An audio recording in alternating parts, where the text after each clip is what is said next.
আমি এখন দাঁড়িয়ে আছি ফিনল্যান্ডের রাজধানী হেলসিঙ্কিতে, এবং যে স্কোয়ারে দাঁড়িয়ে আছি একটি চার্চের সামনে, এটার নাম হচ্ছে সিনেট স্কোয়ার।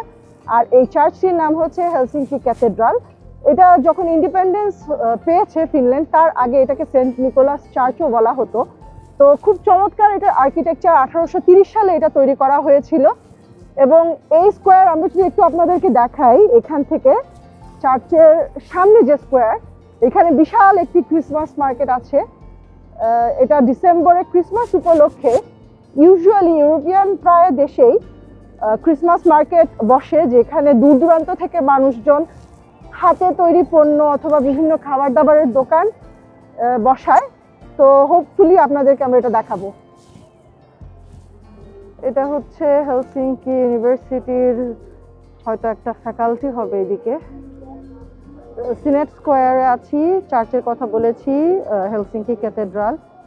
আর এখানে ক্রিসমাস মার্কেট। আসলে এত ঠান্ডা, এখন হচ্ছে -7। মাঠটা ঘোরার পরেও নাক পুরো একদম পানি পড়তেছে মনে হচ্ছে। তো